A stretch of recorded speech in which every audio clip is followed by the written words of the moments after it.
Hi, this is Ben Ivy, the fulfillment artist, and in this video I'm going to teach you how to reduce conflict and build better relationships. Now this is a really fun topic. I actually did a talk just last week on relationships, and it was really fun, and I want to give you the best insights that I can in order to help you first of all reduce conflict and then build a better relationship. So first of all, let's go on conflict. First thing, there are billions of people in the world. If you've chosen to be with one person and that's the one person that you're going to commit to, stop complaining about them. If there's something that they do that you don't like and it's really that much of a big deal, go choose another person and be in a different relationship. But if you've decided that you're going to commit to this person and you want to be in a relationship with them, then the first thing is just to stop complaining and bickering. There are so many other things in life to worry about than, I don't know, the way they hold their knife and fork or wash their clothes or pick their nose. I don't know, whatever habit you don't like, right? Now, in order to reduce the conflict, I want to target women and men individually. So first, I'm going to start with men. So, men watching this, and women, you can enjoy listening to this. So, first things first is that you can't make your woman happy all the time. I literally had a talk the other night, and the first thing one of the guys said was, "I'm here because I want to make my wife happy all the time." And I told him it's impossible. They don't want to be happy all the time. There are times when they are angry and they want to be angry, and if you try to make them happy, they're going to feel misunderstood. You have to, instead of trying to fix their problems, which men we're very good at, instead of trying to fix their problems, you need to learn that you've got to understand and just listen. There are times where a woman will speak to you for hours. You don't say anything, you just listen. By the time she's done, she's happy again. But you can't interrupt her and start trying to fix her problems. That's one of the biggest issues that men have. The next thing is that when your partner is getting stressed and annoyed and she says things to you, right? There's going to be a time when you think you're right, okay? And guys, I got to tell you, you may be right, you may be wrong, but you can either be right or in a relationship. And it's very much up to you to decide what you would like to do when it comes to these sorts of scenarios. Because the fact remains that if you constantly focus on being right and you want to win in your relationship, it's not a competition. Take a step back. Say you're sorry and move on instead of trying to uphold you being right versus them. Because there's loads of different interpretations of what happens. You know, does it really matter a week from now? No. So the easiest way to reduce conflict is some of what I've told you so far. And ultimately to start thinking about what your partner really needs. Because what she'll say and what she'll need are two very different things. She'll say, "Do you need the toilet?" What she means is, "Can you take her to the toilet?" As an example, right? So you've got to be able to be Sherlock Holmes and start to decipher some of this stuff. Next, ladies. So women have a tendency to criticize.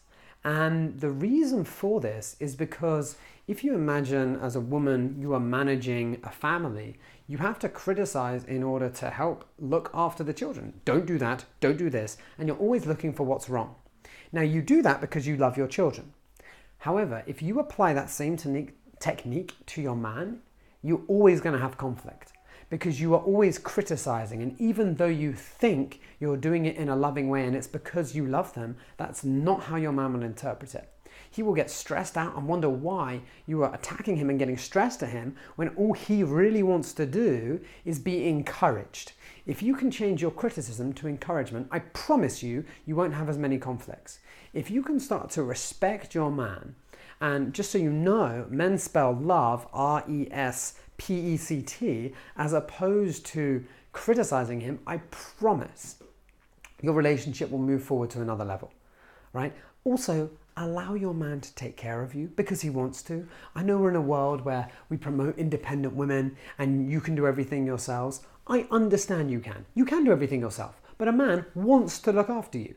So let him look after you. You don't have to always make decisions about all these things. Allow your man to look after you, and I promise you, you won't have conflicts because he'll love to do it. He'll love to be able to take control, organize things, and start to shift your life to a different level.